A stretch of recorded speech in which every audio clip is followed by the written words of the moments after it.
men age differently than women, right? We all know that. We've heard the stories, and they actually age the exact same way as women. That's what I've heard. Society just values the aging in different ways. Right? But that's also like, literally just a few weeks ago, I had some grown man comment on one of my pictures on Instagram being like, "You dress sloppy," and it was an oversized blazer.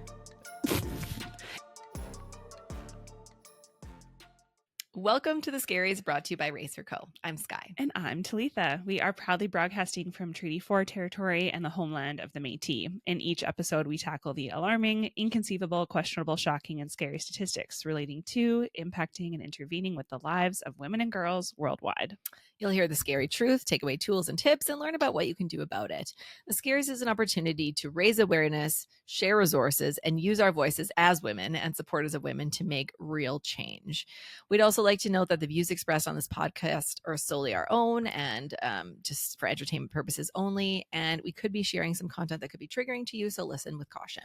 As straight, cisgender, white, able-bodied settler women, we are very aware of the privilege that we have, and we would like to use this platform to spread awareness about the scary reality that women from around the world face in different life situations. Oh, why? Because sometimes nothing is scarier than being a woman.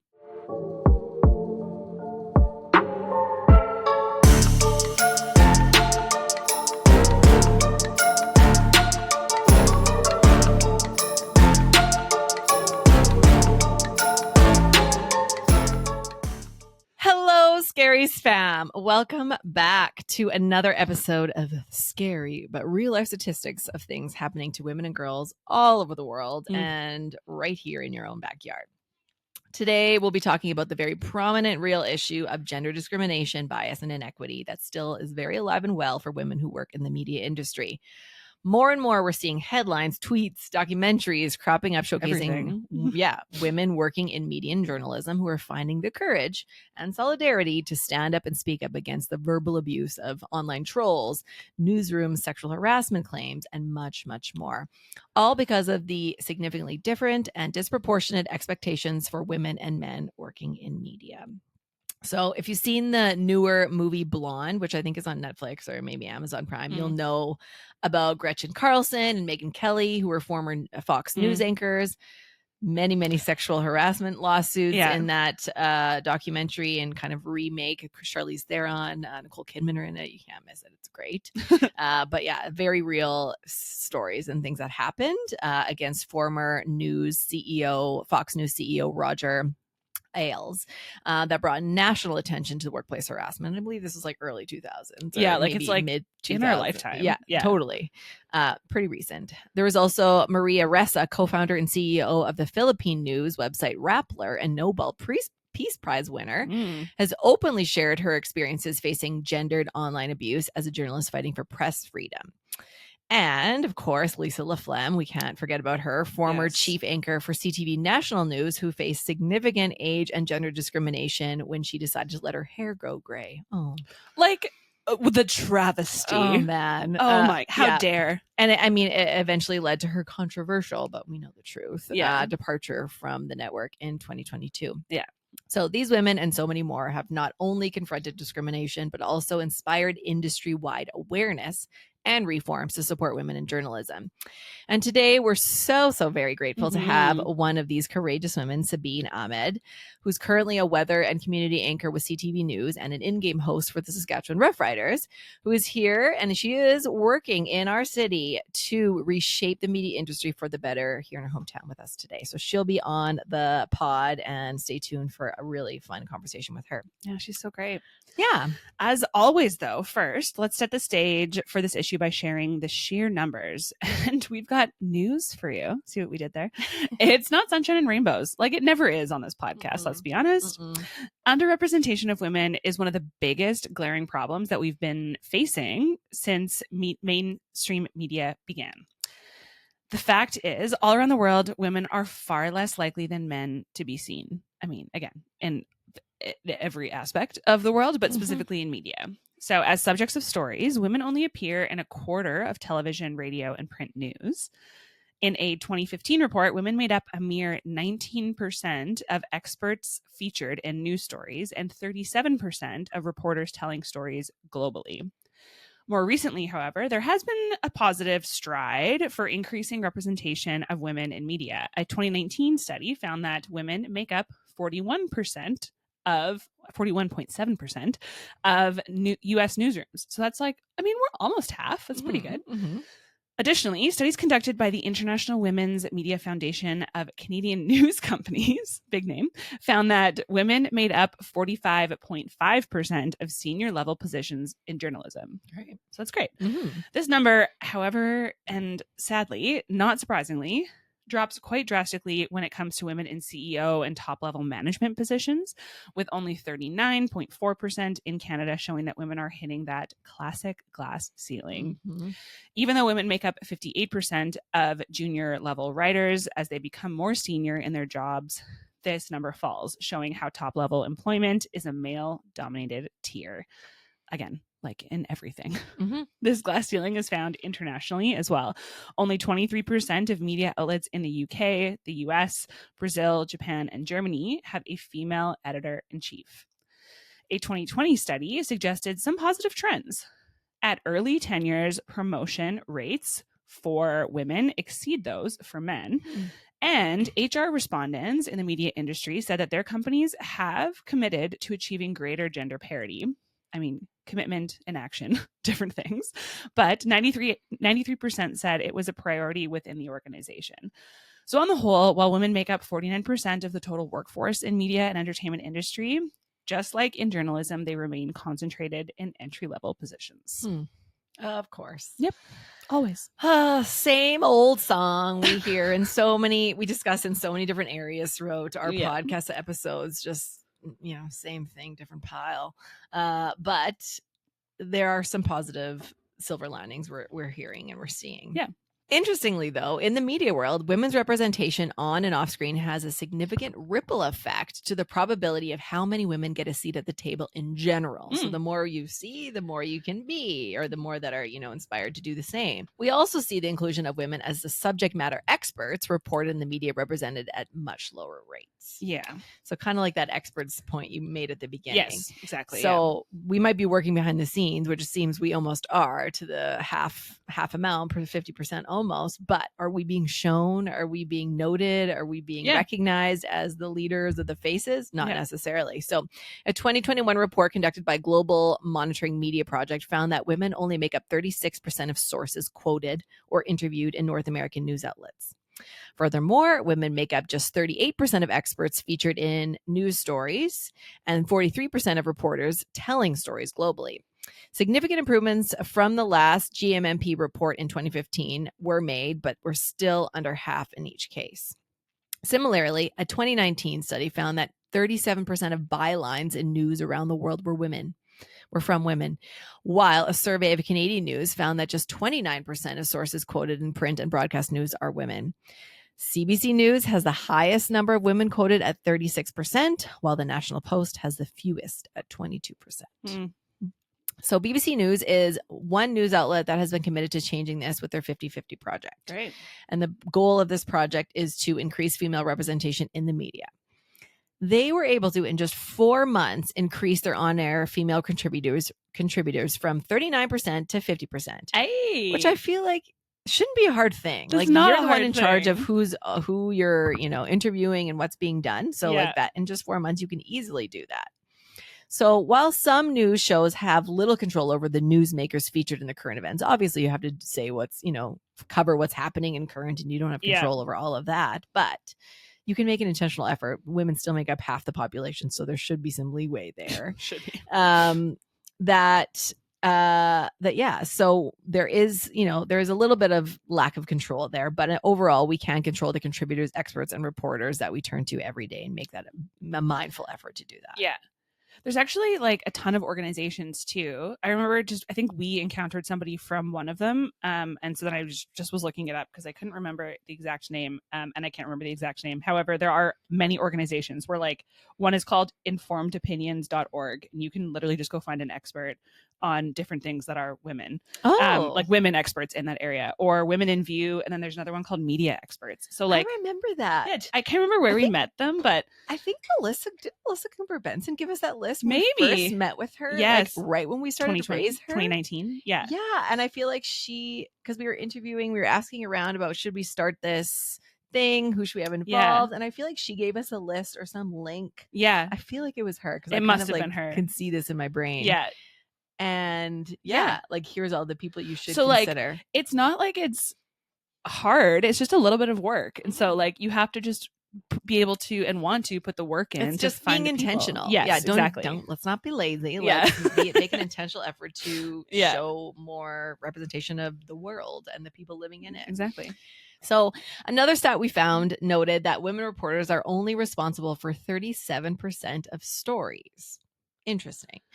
It's like the assignments that they get. Yes. So when women have a seat at the table, they're more likely to advocate for other women in stories that feature women.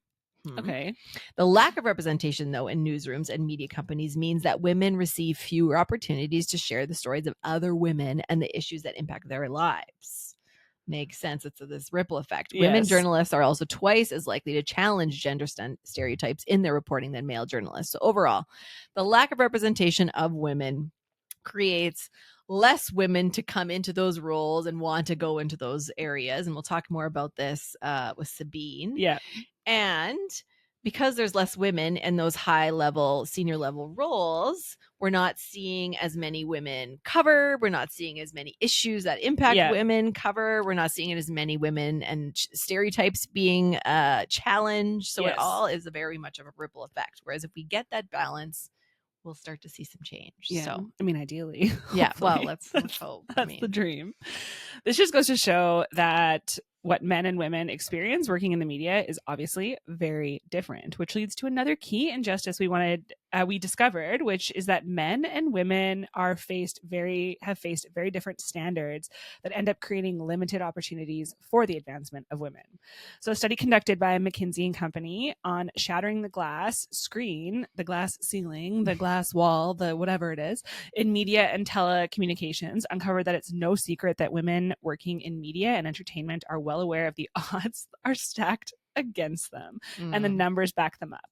So while nearly 60% of mass communications graduates are women, by the time they climb the corporate ladder to senior management, less than 30% make it to the C-suite.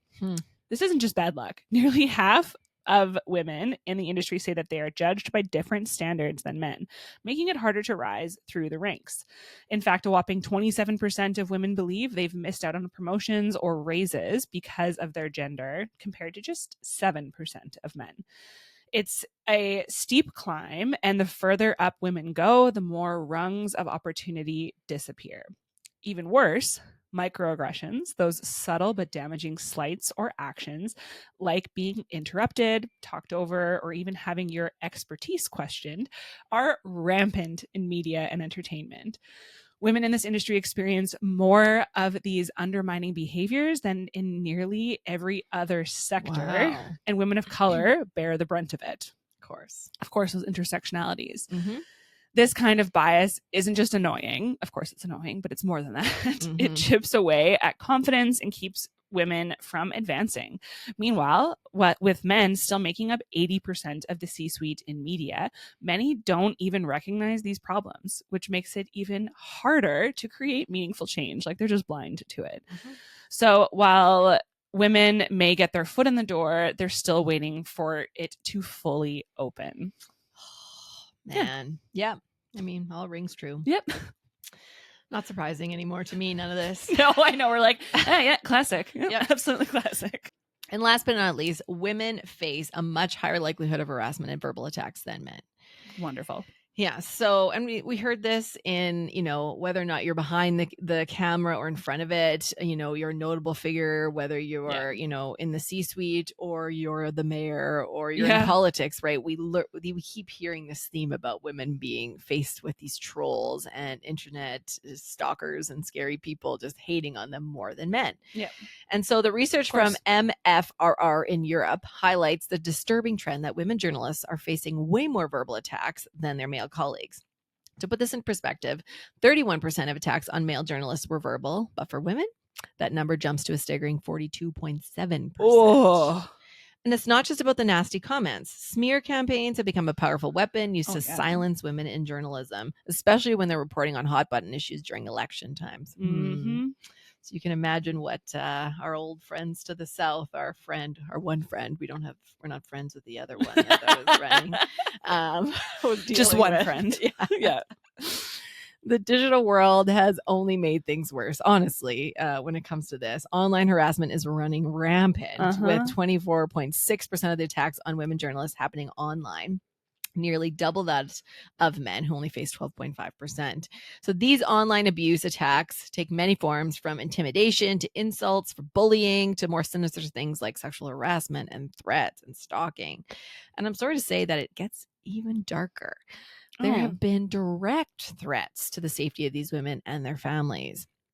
So a thing called doxing, which we have to look up because I didn't know what that was. Nope. This is the act of revealing personal information about someone online without their consent. So that's something that happens regularly to women in the media. There's also rape threats, death threats. Like doxing is like posting someone's like personal phone number or like address or like anything. Yeah. It's not, I think it's technically like illegal. Like I think it's that's just so scary. In 2023 alone, women journalists were hit with at least 20 rape or death threats. And guess what? 60% of those happened online. Of course, people can do a lot more behind the screen, behind those keyboard warriors. I would say they feel a lot more confident. Mm-hmm. But when it comes, like, I think we even heard this in our episode with the mayor of Regina, in that, people say a lot online, but when it comes to in person, they won't even mention a word. Like, they'll never say it to your face. No. Which is like, ugh. Gross. Like grow a pair of ovaries. Yeah. Right. The positive is that organizations like Article 19 Europe are stepping up and analyzing the freedom of expression implications of these online attacks and pushing for investigations, especially in countries like Spain, where the problem is very rampant. The bottom line is these attacks are designed to scare women into silence, to push them out of the public space. That's it. But understanding what's happening and why this is happening is crucial. And that's what we're doing today. We need to stand up for our women in journalism so that they can continue to exercise the right to freedom of expression and continue to represent a huge portion of our population. Yeah.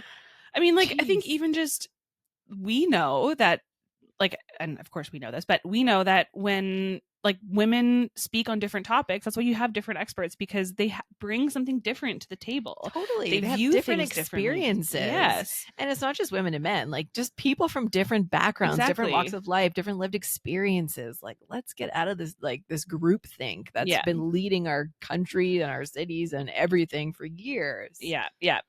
You've got that right. It's exactly what we're talking about today. So with all of that new awareness that we all have about these special kind of hell so many women in the media have to face just to simply do their job, let's dive more into the details, experiences, and stories of one amazingly talented journalist from our hometown and one of our friends, Sabeen Ahmad.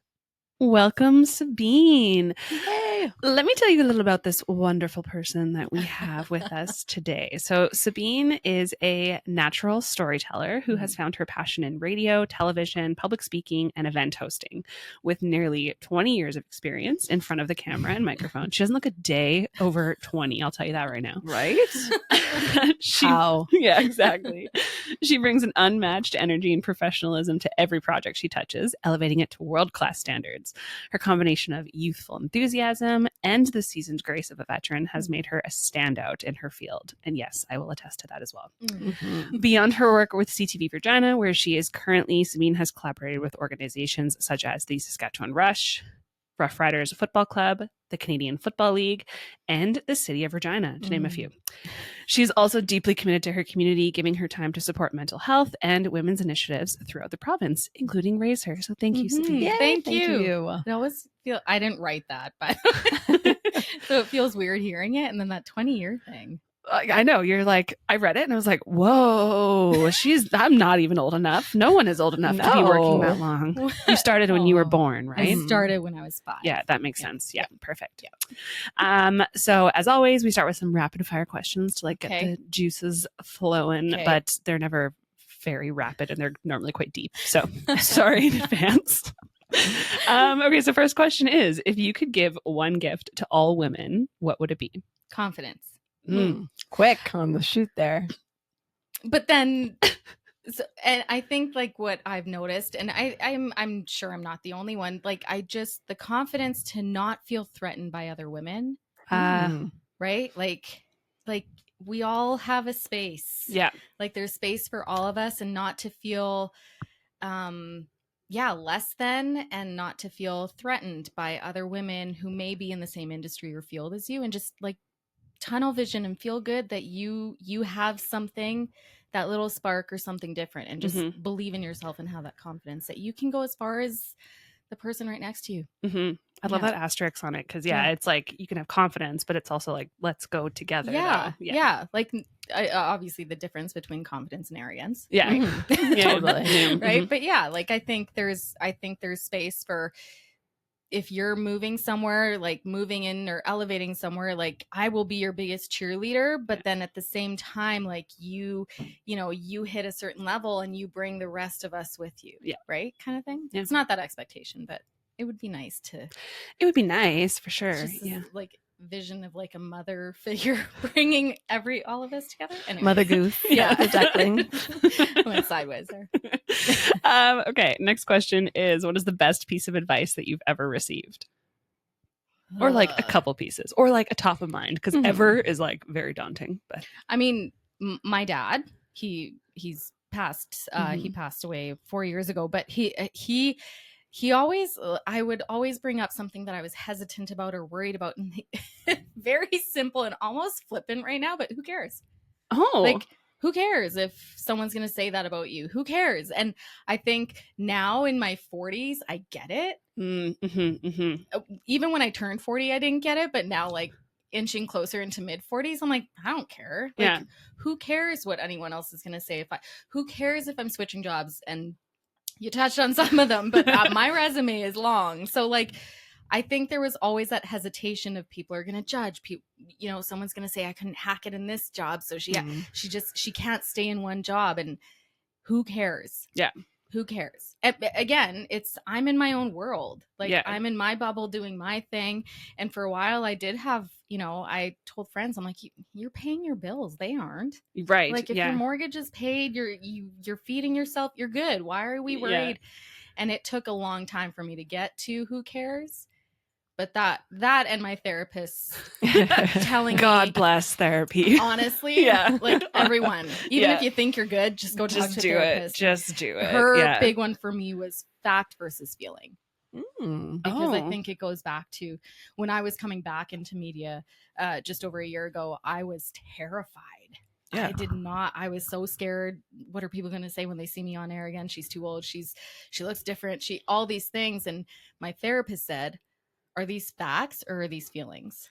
Like, is there concrete proof and evidence that this is, or is this just something you're feeling? And is there a way you can actually prove this? Your storytelling. Or, right? Yeah. Like, and so I think those two. I'm sure there's more in there somewhere. No, I like that. But those are they go hand in hand. Like your first answer, right? Confidence. It all goes back to that, right? Yeah. Yeah. And RuPaul says, if they ain't paying your bills, then pay them no mind. There you go. That's like, yeah. Actually, though. Yeah. Very true. Again, it takes a long time to get there, though. It does. And then people are like, where do you get your confidence from? Or like, where? And it's like faking it. Oh God. Yeah. Literally. It's a lot of self-work and therapy for some of us. Anyways. Yeah. Okay. Last question is, what is your scary? Okay. Just again, we said rapid fire, nice and easy breezy. Yeah. But I think this actually goes back to that, just like the faking it, imposter syndrome is a big one for me. Like, but I think with that is also like, I'm constantly wondering about what's next. You know, I've, like, I think there's always room for grow and improving, and I mean, look what you guys are doing. You know, there's always things to expand and try new things and different things. And I just noticed the Wicked book. Sorry, sorry.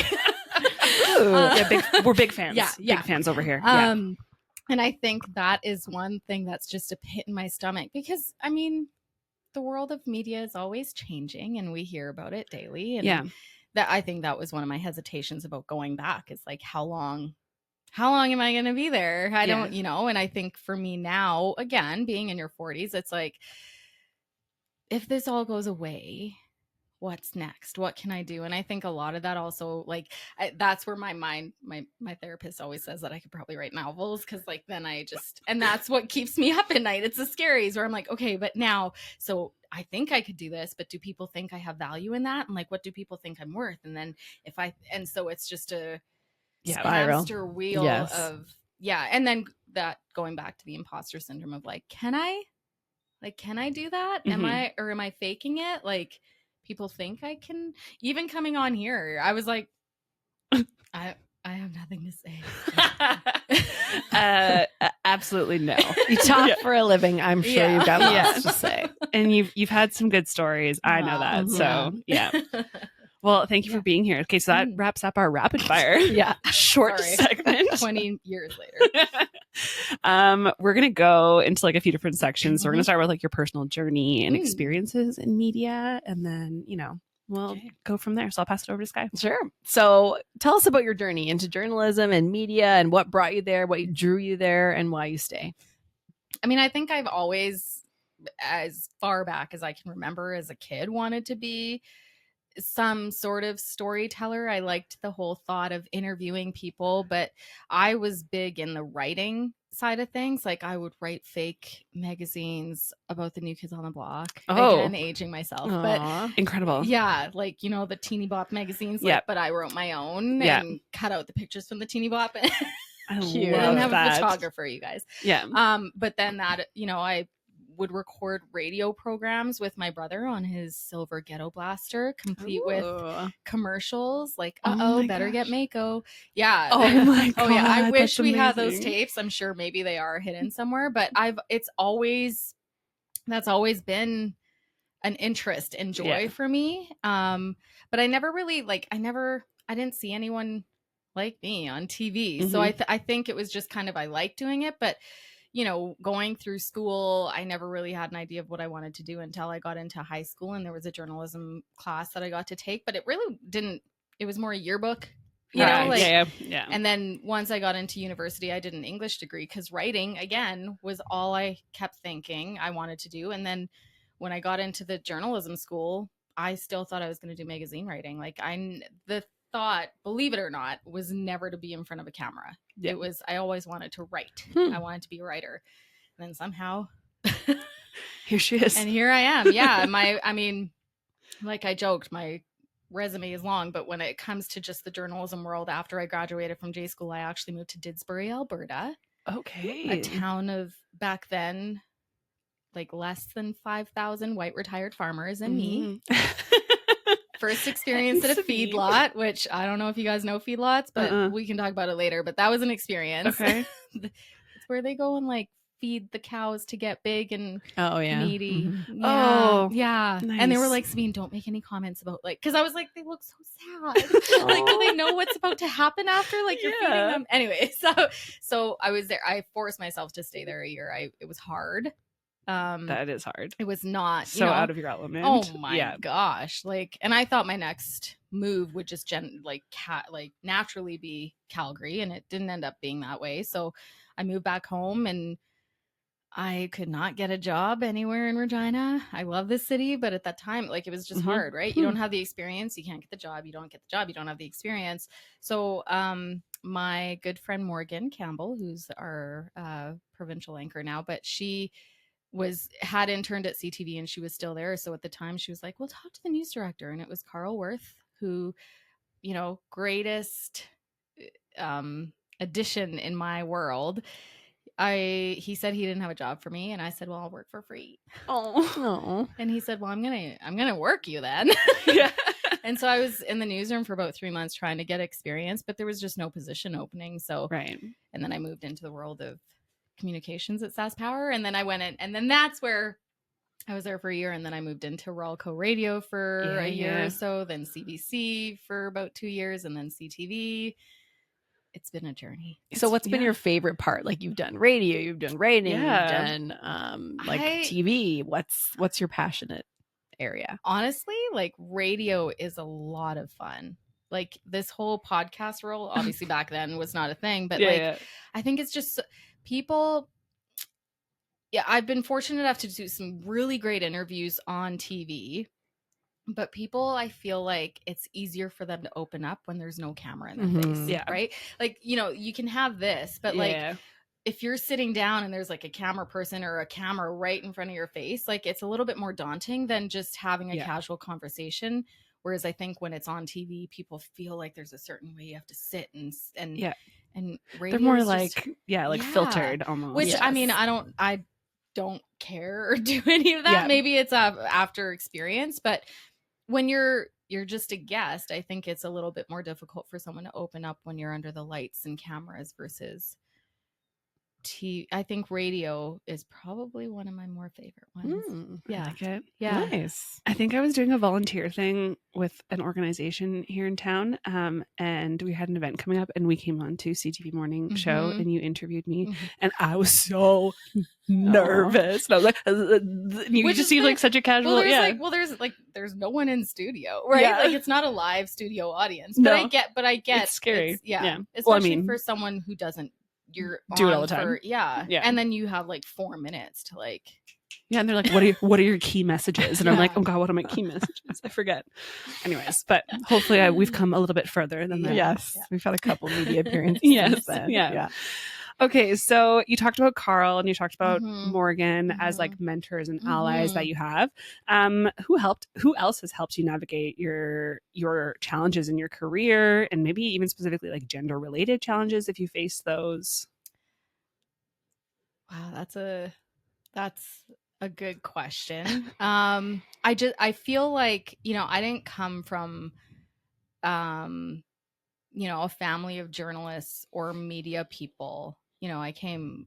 My mom, greatest human on earth, superwoman. She was a homemaker. She took care of us. And my dad was, worked with the provincial auditor's office. So like numbers, so I ventured into this other, I'm going to creative. Yeah. And they were like, write numbers? Yeah. Well, and there was a time where my dad was like, let's do go into become an auditor or accountant and we'll do a family thing. I went to one finance class and came out crying. And I was like, I have no idea what happened in there. Yeah, It's not me. No. But same. I had the support of my mom. Like, even sometimes now, bless my mom. She doesn't always get some of the stuff I'm doing, but she's like right on Facebook, liking it and sharing it and telling. And I think sometimes that support alone helps. But Richard Brown was a show host on Ralco when I worked there, and I haven't talked to him in a little while, but he was always someone I went to for advice. And Carl Worth, again, I probably could not say enough good things about his support, how he always pushed and encouraged. And to this day still, I still keep in touch with him. But I think it's funny because they're all old white men. Yeah. That's good. That's Carl, a refreshing thing to hear, because you do not hear that often. Yeah. They're old white men. And I mean, I didn't have a woman of color in media to lean on and be like, I want to be an anchor. How, well, first, I don't even think I want to be an anchor was in my thought process. Right. But there was no one of color that was like, you should anchor. You would be great at the desk. It was Carl, saying, we'll have a spot open. You should be on the morning show. And so, it helps to have, these white men, Yeah. you know, who are supporting you and have that experience. But I think for a lot of it, I've kind of just like shoveled and took a step and shoveled, and then that was not, there was a hole there, let's turn right and keep shoveling. Yeah. But I mean, also, like, I've worked with some incredible women who I could talk day and night about. Right. You know, I have a friend, Jenna, who's a director, who works in media still, and a lot of my CT, like, we're in a book club still, and we still get Amazing. together once a month, and we all, you know, most of them are out of media, but we all still talk and encourage, and you know, we've all been in the trenches of what the media world was like. Yeah. And so, you know, even when I was like making the decision to come back, I was very hesitant to tell people because I was worried, or I guess I thought, you know, people are going to be like, why are you going back? Like almost backwards. Yeah. But that wasn't the case. Everyone was so supportive and like, yes, like you need to go back. So can we dive into a little bit of like that, of like going back and the feelings around that? Because like we know that you were in the media and then you left and then you came back. And then what were the feelings around that? And why do you think people would be like, what? Well, it's kind of funny because this is the lesson of never say never.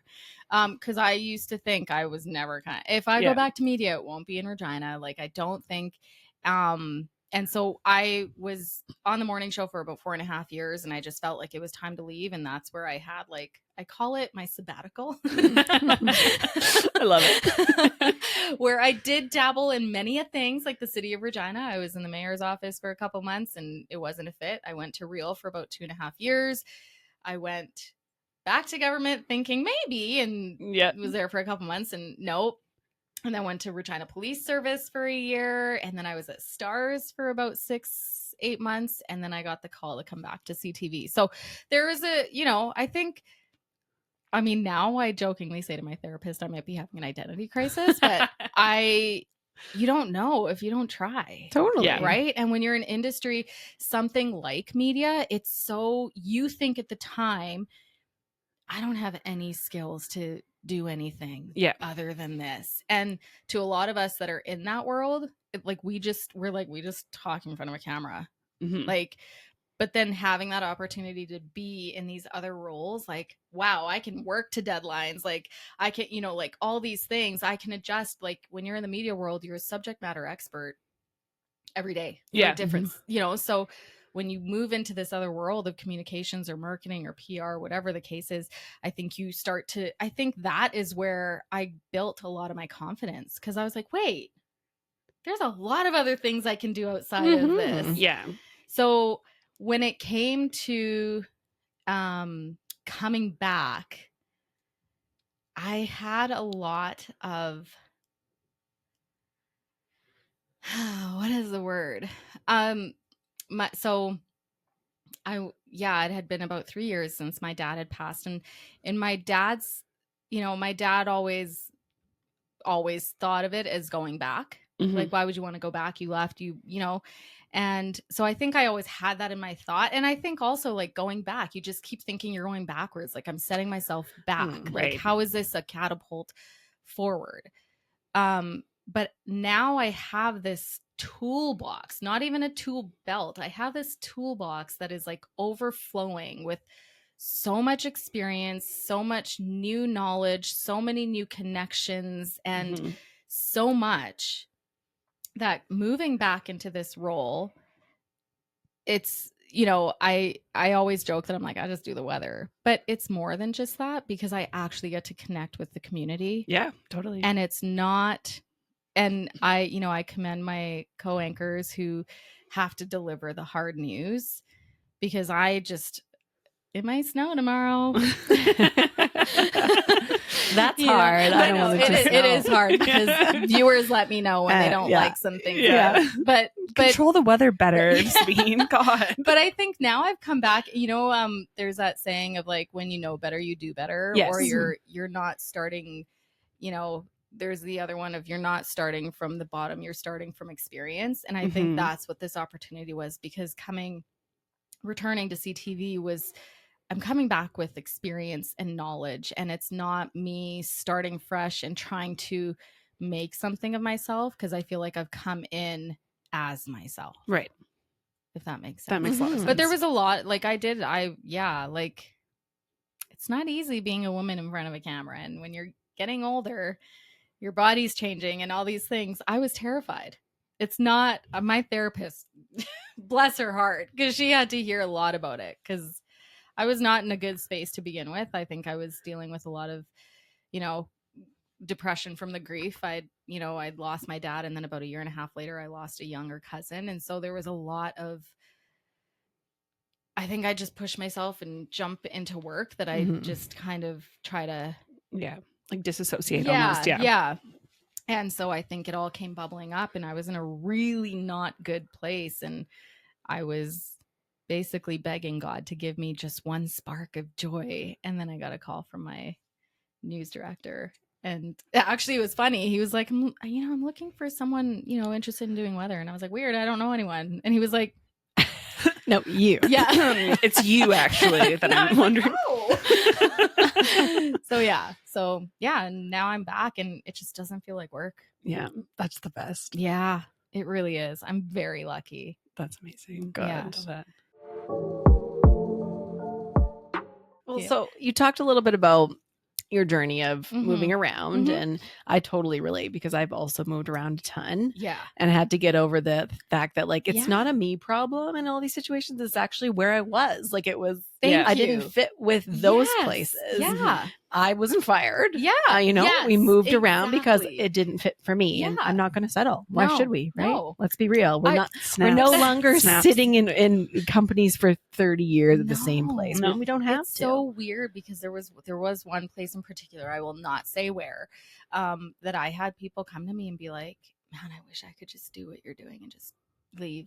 And I was like, do it. Leave. Yeah. Do it. But you're kind of tied to the pension or whatever the thing is. Yeah. So it's like I can't imagine anywhere like for 20, like I've had 20 years. I cannot imagine that being a solid 20 years of one place. Right. No. Which is so weird because I know like our parents' generation did was that.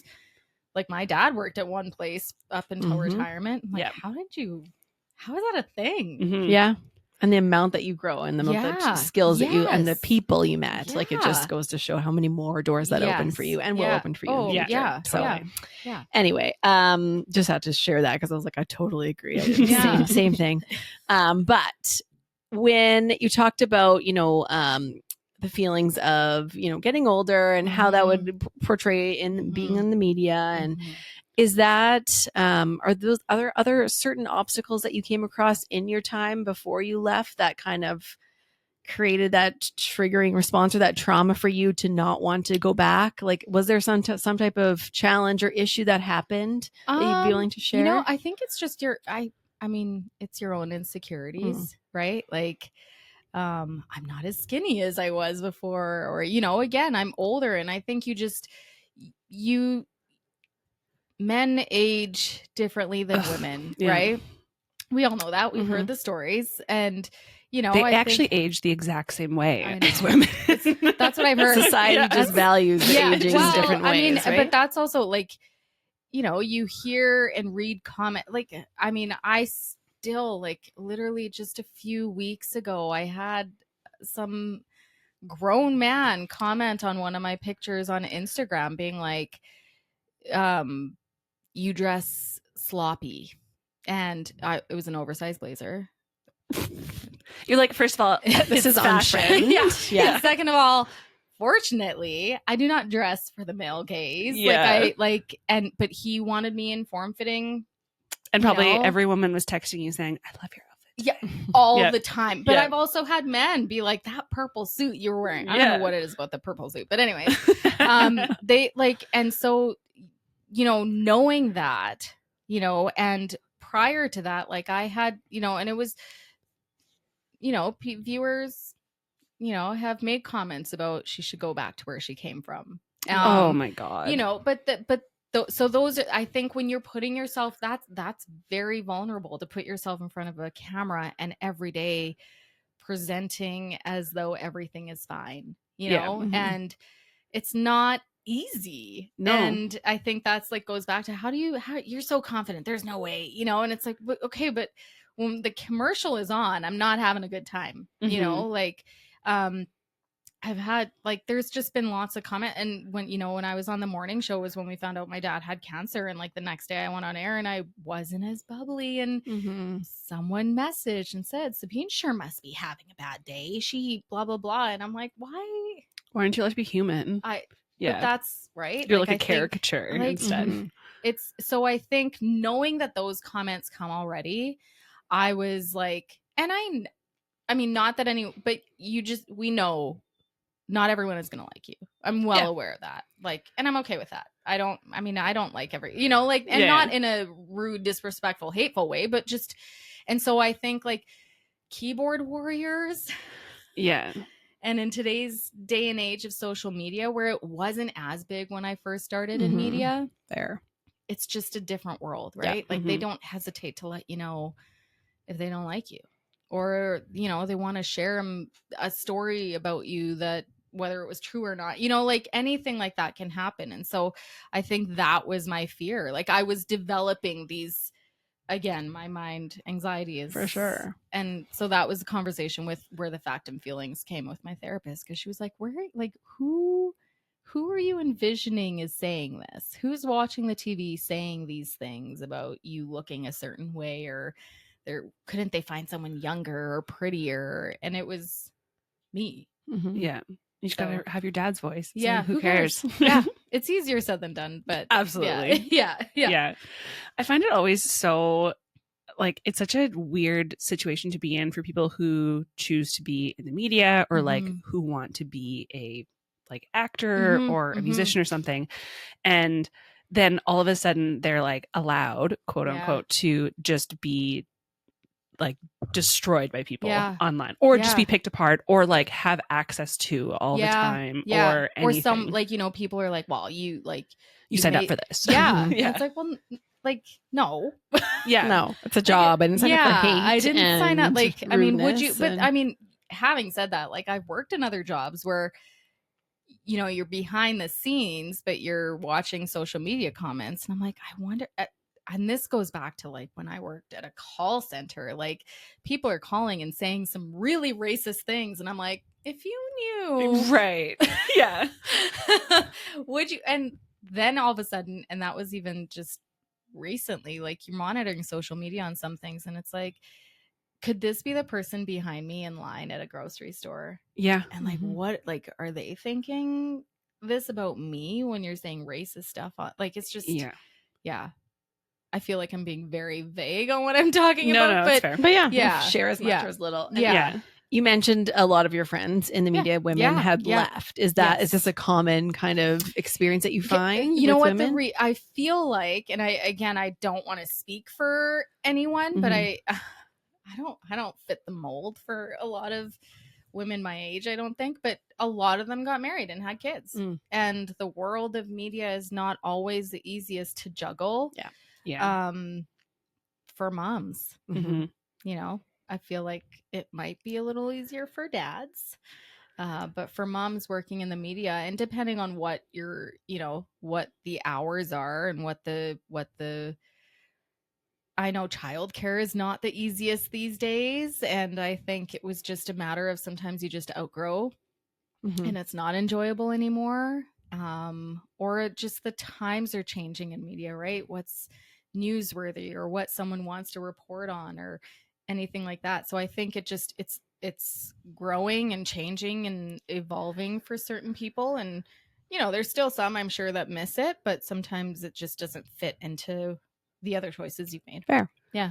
Do you think that gender discrimination has evolved over your time in the media, like from when and you talked about a little bit about like social media specifically, but and people saying things, but in your opinion, has that evolved and changed? Like, do you think it's getting worse or maybe getting better? Or I think it depends on, it's different. I think it depends, like female sports broadcasters, I think have a rough time, and I am How friends, dare you? Like, and it's, I've done a very tiny little blip on Sidelined for the Rush, but that has always been a fear for me too, that I'm like, oh my God, like it's so, I think that has probably been more stressful just because it's a different, I know there's the mansplaining world and there's, and I think it's, and I've seen the comments that some of my friends who work in sports have gotten. And I'm like, bro, like, don't you have anything better to do with your time? Oh God, yeah. Like, and so again, like 20 years ago, I think it was definitely different. And you still hear about the, old boys club that's still, Right.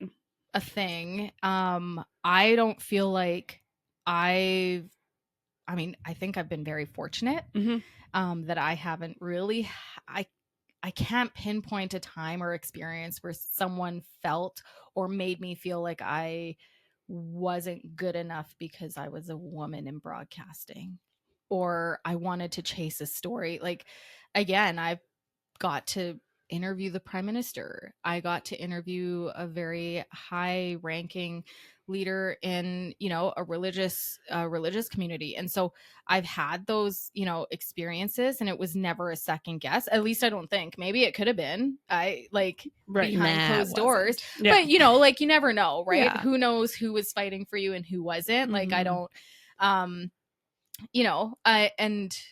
I haven't seen it or experienced it firsthand, but I think it's definitely evolving because you see more women in higher roles in the media world, in the industry now, and that wouldn't have been a thing back in.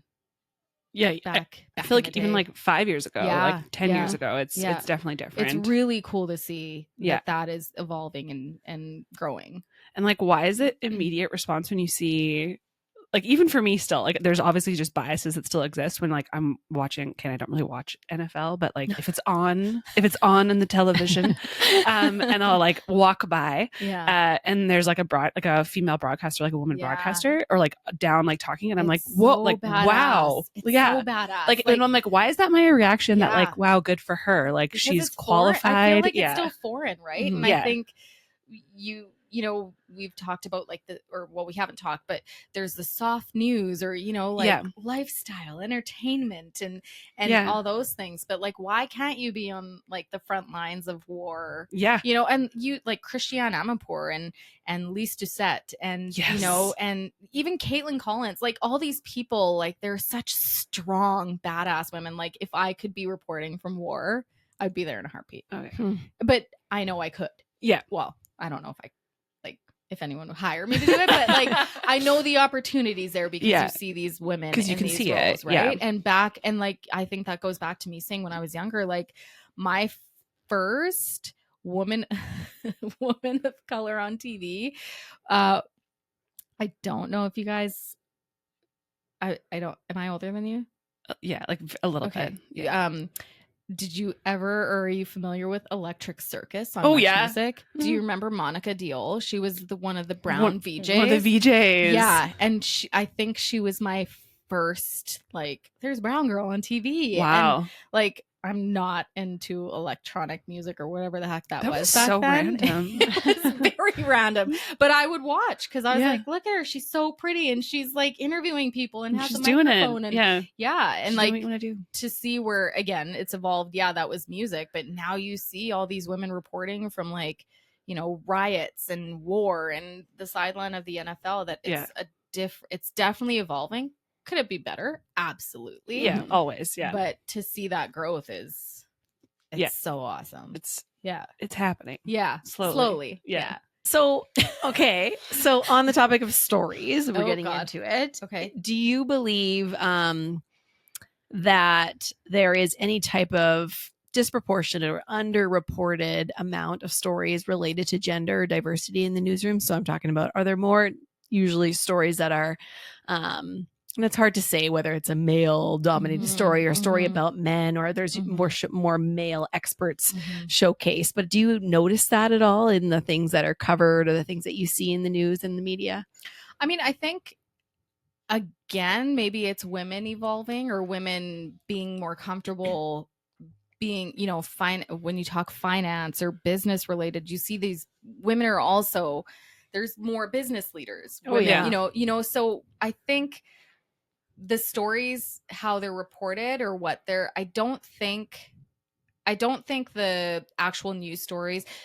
Now, if we were to talk about the LGBTQ, you know, trans stories, anything like that, sure. The more like intersectional stories. Right? Yeah. Like, I think there is more that could be done there. I think many would agree with that. But I think it's also, how easy is it to tell those stories? How comfortable are people? You know, in my case, like when you're in front of a camera, again, that's one thing. Like, well, I want to tell my story, but I don't want to be in front of a camera. Yeah. So, and not that, again, this is just hypothetical. No one's ever said this, but I think there's room for growth when it comes to storytelling for sure. But I think the audience, maybe there's more women interested in a lot of the things. Cause I think, again, back in the day, it was like, well, the hard news is, you know, finance and business, and now the men are, or the women are going to check in on the lifestyle, and we're going to have a cooking segment and the fashion and what's new, and where it's not like that anymore. And even you see, like,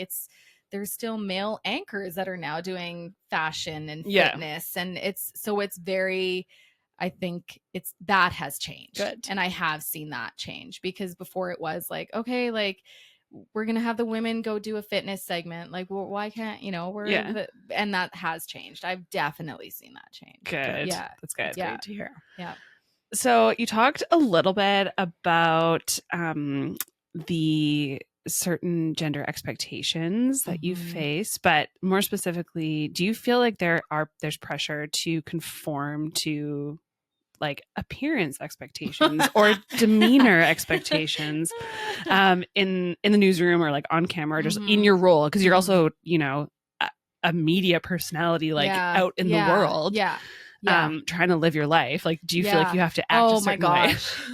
Be on everywhere you go. I mean, I say this with saying that I'm incredibly grateful for everything that I get to do. I wouldn't change it for a second. I'm very grateful for all the opportunities that I get to do, and you know, moderating panels with you on it, and emceeing events and game day hosting with Mark for the Rider games.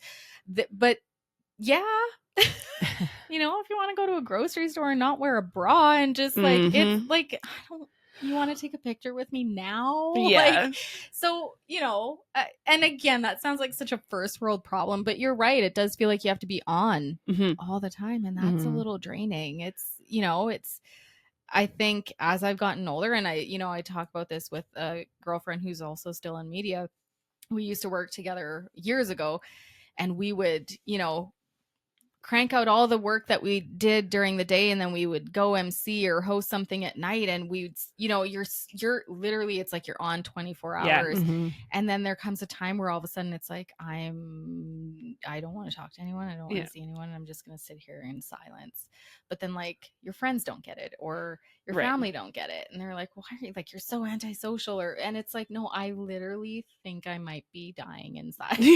I just or like literally my battery's just dead. It's strange. It's a lot, you know, but there are still expectations. Like, you know, you get some strange DMs where people think that they can say whatever they want to say to you. And, but again, I think that's the world of social media. It's given easy access to people. Yeah. There's like times, even like, not that Skylar and I are like media personalities at all, but I mean, like, we've done things and people see us, and like sometimes I just like this is gonna sound weird. Like, there's this expectation that women are always, they should be nice. You have to be nice all the time, and you have to be kind all the time. And like, yes, I absolutely treat people with kindness. But like, I don't sometimes. I'm not in the mood to like chit chat or be nice to everyone. No, but that and then like they see you and they're like, hey, and you're like, hey, you know, or like, or you're just like, I just like left a screaming toddler, and like I have 4 hours of sleep, and like I'm just trying to like get the groceries that I need. Not to cry right now. Like that literally. And like and then I feel like if like men just don't have that same, like, they're like, oh, he's just like a cool badass, like he's just like, you know, he's aloof or like whatever. I don't know. I think it gives off like I hate talking this way because I don't want people to be listening and be like, wow, she thinks she's lit. But it almost is like, it's almost this glamorous, like, and my mom said it to me once too. She's like, well, I used to see Angel Blair out, and I used to get so excited when I saw her, and I'd say hi. And I'm like, yeah, it's super cute and super like Flattering, super yeah. I love that people are still watching, and I try, I'll say hi, and I will, and I again, like, I'm happy to, but there are days where I'm like, I literally don't want to smile right now. Mm-hmm. Yeah. And like, that shouldn't be something that you have to explain, or like someone takes a picture of you and is like, Sabeen was like a bitch to me earlier today. And I don't. Morgan and I frequent Costco a lot because it's right by the station. Oh, so yeah. I was not imagining it. I'm pretty sure she was like secretly trying to take a picture of me while I was trying to eat pizza. Oh. And it was just like, but that's weird. Like, just come say hi, and we'll just, if you want a picture, cool. But then again, this is also the storytelling where I'm like, oh, she's probably gonna take a picture and post it or send it to her friends on like, oh, look how ugly she, whatever, again, of course, yeah. But I think that like, that's weird. Like, when I can clearly tell you're like holding, and then like, I noticed, and her partner, whoever he was sitting, and so I kind of moved. And then I think she said something to him, so then he moved the other way. And then I was like, okay, clearly something weird is happening here. God. So then I was like, I'm gonna play the game. I'm stubborn. Yeah. And so I was like, moving back. I see. Yeah, I was like, I see. And then Morgan came, and I was like, I'm pretty sure that person's trying to take a picture. It's just like, that's weird. Like, I'd much rather you come just say hi, and let's just like, and thank you again. Like, thank you. It's very, but I think you are absolutely right. There's that, the whole demure and mindful. Yeah. And but like, there are days like, I'm tired. I have no groceries. I'm going to the grocery store. I literally, like, I joke, but like, when we had to all wear masks in the grocery store, best time. Yes, honestly. No makeup. You just hide, like, right? Like, you and everyone's like bubbled, and you can't like talk to people, and like, you is, recognize right? someone, and you could easily just turn the corner because they weren't. You don't know because half your face is hidden. So it's like, okay, So sometimes it's nice to just.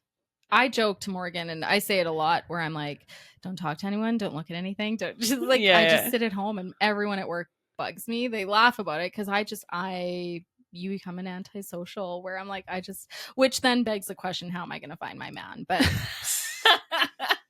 that's a whole other topic. He'll find you. Yeah, it's fine. Yeah. On the topic of all like the comments that you get on social media, a lot of them you said like are not nice, not kind.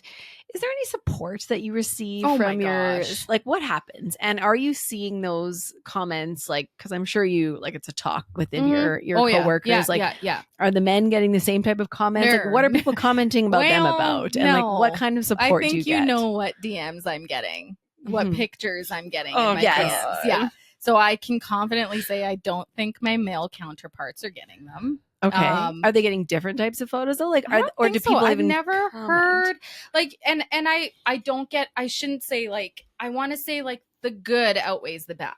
For sure. There's so many supportive, wonderful. I just like I could go on and on about how wonderful people are. They are very supportive, about everything and anything. But the occasional, and like I'm. Again, fortunate to have like such a supportive newsroom and higher ups that like when stuff like that comes, it's like, take their name, who was it, we're like, so it doesn't go unnoticed. It's not like haha, like deal with it. Oh my gosh, it's not. And honestly, I've when you're working at football games, fans can be interesting to work with too, but again, they're wonderful. Like, the organization is nothing short of wonderful and supportive, and like whatever you need, however they want to support you, they will and can. And I think I've had that at all places that I've worked. Good. Fortunately, I'm not the first, which is, and I won't sadly be the last, but there's definitely a lot of us that get interesting messages. And I used to get racist messages, like tweets and stuff. So it's like, and phone calls that have come in, you know, whoever answers it has always had an answer back to someone who doesn't, you know, prefer to see me on air. So that's nice because that support is there, and it's not very much, it's not a, okay, thanks for calling and just hang up and like doesn't do anything about it. Yeah. There's like no follow-up or support. Yeah, there's been, I love who I work with, like both, like for the Riders and with CTV. I'm very lucky. People have your back. Oh my Feels God. good. I think it's like a family though, right? Like, yeah, they're kick-ass. Good to hear. Yeah. Do you notice just generally though, like, do people have more to say, like the public, about women than men online or in any way? Or is it pretty dependent on who the person is? I mean, I feel like a lot of people don't hesitate to comment or message women. I honestly don't really hear men getting messages or comments. I mean, maybe they do and they don't say anything, but I mean, you talk about it, it's like war stories. Or you see it. Yeah. And it's not, you know, again, the guys are great at supportive and, you know, like digging further to be like, what's the backstory? Who is this person? Who's saying mean things or whatever. But I think it would be more female. Again, it could be different in every newsroom. I don't know. But from what I've seen, it's been mostly like people. Again, I don't know what it is. I don't know if they think like it's just women are easy to attack or say things to than men. I don't know how many women would send pictures to. I don't know. That's weird. Yeah, I think it's like all of those things combined. Right, like women aren't going to send like, you know, no. Yeah, pictures. Yeah. I mean, again, who knows? They do. You never know. Yeah, we won't generalize. No, but like, yeah. And if you do, great. That's wonderful. Maybe just if they're solicited, don't go unsolicited. Yeah.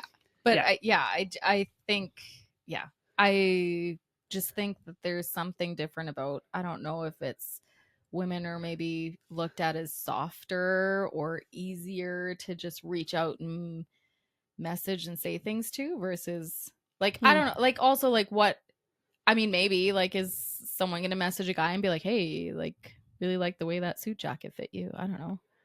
Yeah. I think it's probably also just like a combination of like all of the things that women have been told our entire lives and like conditioned to be ashamed of is like not the things that men have been conditioned to be ashamed of. So it's like, oh, you like, you know, you gained some weight or like you're bloated because you're on your period. Yeah, that happens. That's a thing. Your pants are going to look funny on you. Like it's like we're conditioned to be ashamed of that and like try hide it or like apologize for it and or even like your eyebrows look different or like whatever, like just like everything that then even as confident as you are, if you keep getting those things, like it'll tear apart. I think it's I don't think it's as easy to just let it slide as people you know, ignore it, you know, you're beautiful. It's like, well, okay, but like if all the worst things, you know, I feel like it's a line from Friends where it's, you know, Rachel telling Ross, imagine all the bad things you think about yourself and the one person, you know, thinks them too. Yeah. So now all those insecurities I had about going back on TV, I'm having them. And now you get messages confirming that. Yeah. And you're like, well, now what? Yeah. I can't hide. You can't hide. No. You know, and these people it's very are hiding. Vulnerable. Yeah. Yeah. I mean, there's always, I think every day I have a moment where I'm like, oh, these pants were a bad idea. Or, you know, like this bra was a bad idea. Like, wrong, like, but now it's too late. We're here and I gotta go for it. Yeah. You're all in. You are every day. Every day is a struggle. That's the one thing. Like, again, that sounds so, I love what I do, but like when you're not on camera and you could go to work with no makeup on. You know, tie your hair back and not have to do your hair. Or it's something I take those things for granted. You do take it for granted. I really love that about my job right now. Yeah, right. And also that no one's like, why aren't you wearing makeup today? Yeah. Like where there's also an expectation that like you're always done up. I did do that once on the morning show. I didn't wear makeup. Oh, I was terrified, but I was like, I can't do this. And what happened? Did you have any backlash? No. Oh my God. I know. Good. But then I was like, maybe no one was watching that day. And I mean, Alex Brown was on, we were working together at the time and you're under these lights. And I was like, someone's going to say something. Either they noticed and didn't say anything, and they were maybe like, oh, poor girl, she's sick today. I don't know. Which She's is going weird through because it. no one, like, I'm sure someone would be like, someone would have said something, "What's but that about?" I didn't see anything come through being like, weird, you're looking rough. But I don't think I would do that now. I was gonna say, like, what an interesting experiment to run Yeah. if you feel. But there was that. I don't know if you ever saw that experiment. I think they were in Australia, a news desk. The male anchor wore the exact same blazer every day and not one comment. And the woman got a comment about what she wore every day. Yeah. Like, and so I think that is a perfect example. It is. Exactly. Women, And like, that doesn't change. exactly, like, women for so long have been objectified, right? Like, Yeah. we're out there for Yes. people to look at us and Yeah. consider, they like what they see or they don't. Yeah. And I don't care what kind of tie you're wearing as a No, guy or the same no. old suit with a different I color. probably wouldn't notice. No. Right. But as a woman, it's like, well, we have to be fashion forward. We have to be Yes. fit. We have to be this Yeah. and that. Makeup on, this hair done, like Yeah. 15,000 things to think about. Yeah. Yeah. I Not the same expectations. yeah. I don't know if but part of me, I'm like, okay, but it's kind of nice to get done up. Yes, of course. But like once, or Yeah, like, you're like, but when I want but to. it's also like it would be nice to Exactly. have that choice, Oh. right? Like a guy can Yeah. like, there's some guys who like don't have to shave for a couple days, and then all Right. of a sudden they've got a little scruff and it's fine. But like, I mean, that doesn't really. But like, I don't want to wear eyeliner, or Yeah. and then immediately or your you hair look goes different. like a little bit like Yeah. flat, Yeah. or whatever. Honestly, Yeah. I think the makeup is a great point, though. Like, Yeah. if you decided I'm going to go a week without makeup, see what happens. Yeah. To, like, prove a point. There's a story there. Yeah. I might have Honestly. to. Yeah, I'm like, all right. Seriously, like, It'll probably unfortunately make national news. Well, but I Like- think it's just I feel like social media is where it's, because who would have like written a letter, back in the 80s or 90s to someone on TV for not wearing, like, no one would have. Would they they have probably just called? would have got fired, though. Well, Like, yeah. because they have, like, so many Yeah. rules Yeah. on what's allowed to Yeah. be seen on TV Yeah. and what's Yeah. not. Like, That's I mean, as sad as it is. luckily that's so. I mean, it's nice now where I'm like, I'm gonna chop my hair off, and then I was like, can I chop my hair off? Am I allowed Is to? that- and then I Yeah. remember my boss being like, I don't, like, do whatever you want, and I Yeah. was like, what? Could you dye your hair blue? Like, is that allowed?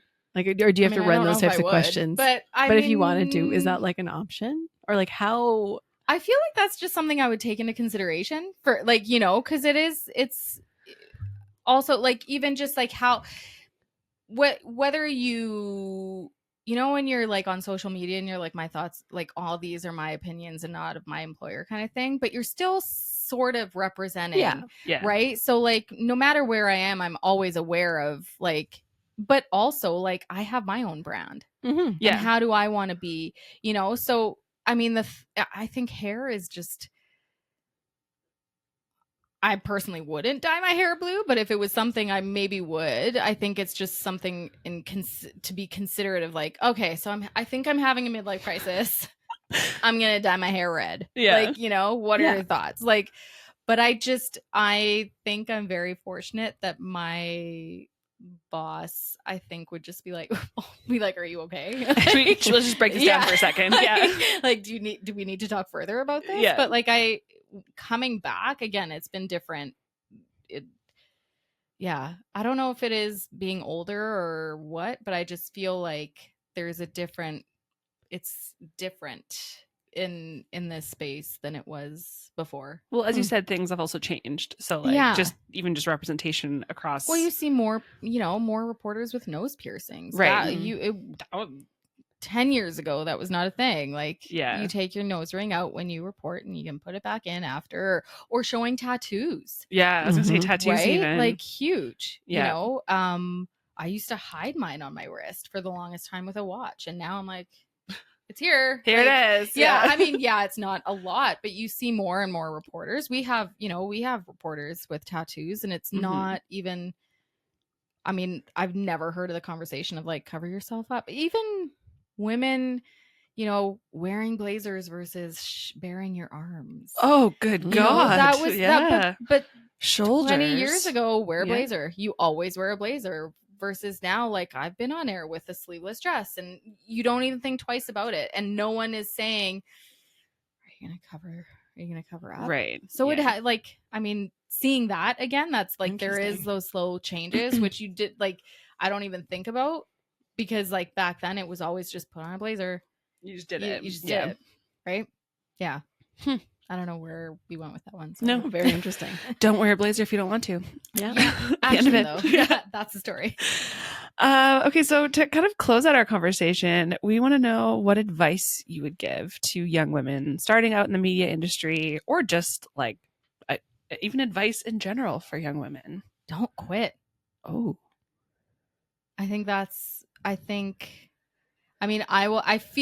hope the young women that I, get to talk to or have conversations with, I hope they know that I'm one of their biggest cheerleaders. And I would hope they know who they are, that I chat with them and I encourage them and I give them, but I mean, having said that, like you can't just expect things to come to you. yeah. And I think that's where the don't quit. Like you will get critiqued. Yeah. And whether that's in the media world or if it's in any other job, one of the many that I've done, like I used to always be the one that liked getting a paperback with all the red, like, don't give me just a grade. I want all the corrections. Feedback. I want like, where could I have fixed? What could I have fixed? And I think that has been a big one for me, is like, I want the feedback. Like, how could I have presented that differently? How could I have emceed something, or what would that, what would the organizers have wanted more from, or less of? And I think that helps you grow and mold yourself into who and what you are, and that little piece of magic is you in that mold, right? And so I think it's always, there's been lots of times where I've just been like, I'll just sit here and this is it.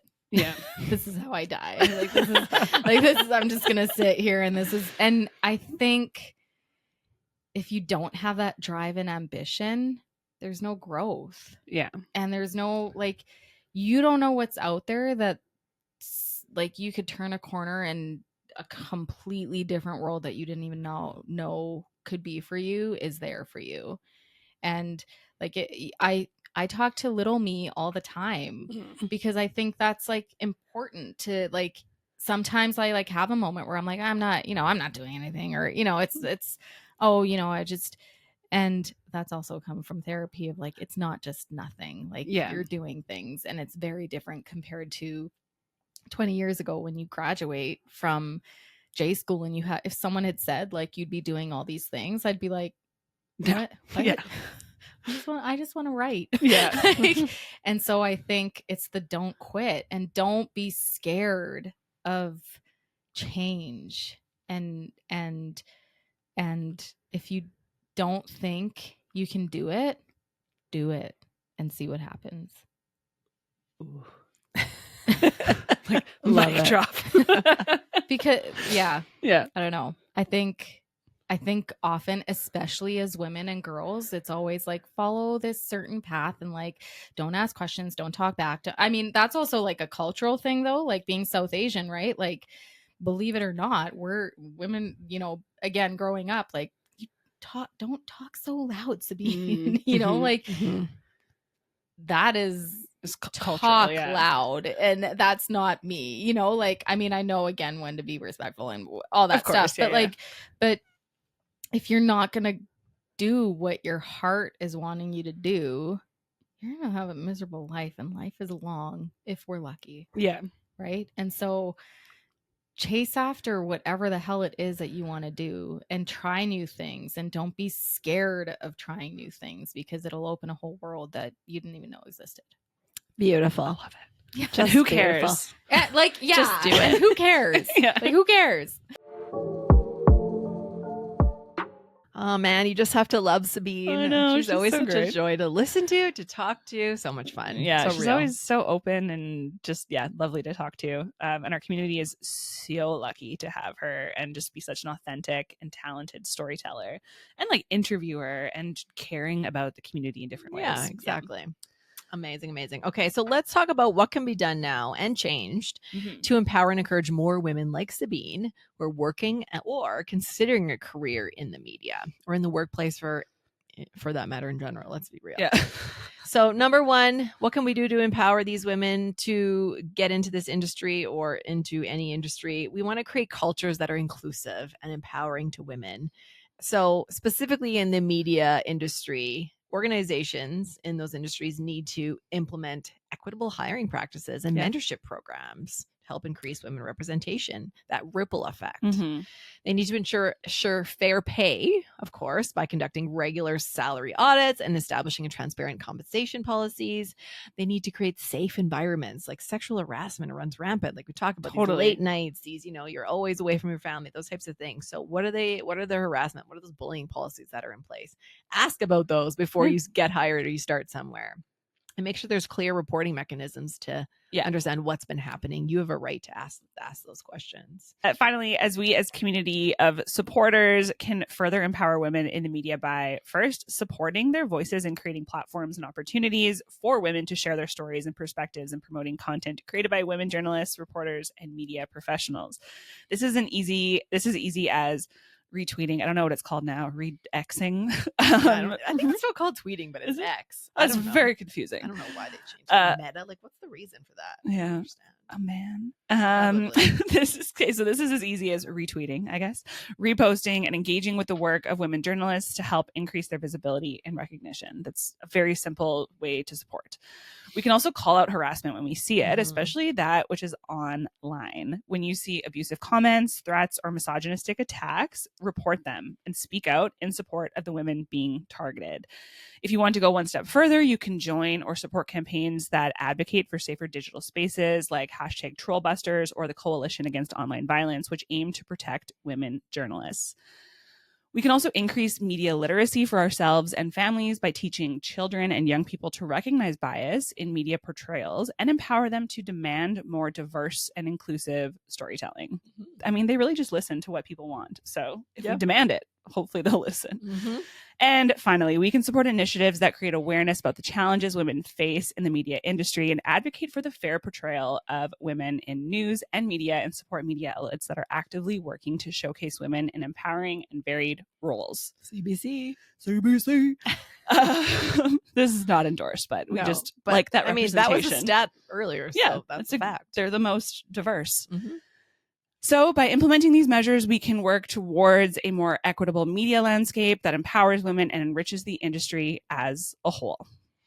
Woohoo! We did it. We did it. So thank you so much for joining us today as we confronted these terrifying but real life statistics impacting women and girls. And honestly, like us, like we're, I guess, a part of the media now that we have this podcast even. So we do, believe it or not, get some interesting comments and we just choose to not really think about them. Yeah, we just continue on living our lives. Yeah, so please share this episode, rate, subscribe wherever you're listening, and stay tuned for more ways to make a positive impact. Together, we can make the world a little less scary to be a woman or a girl.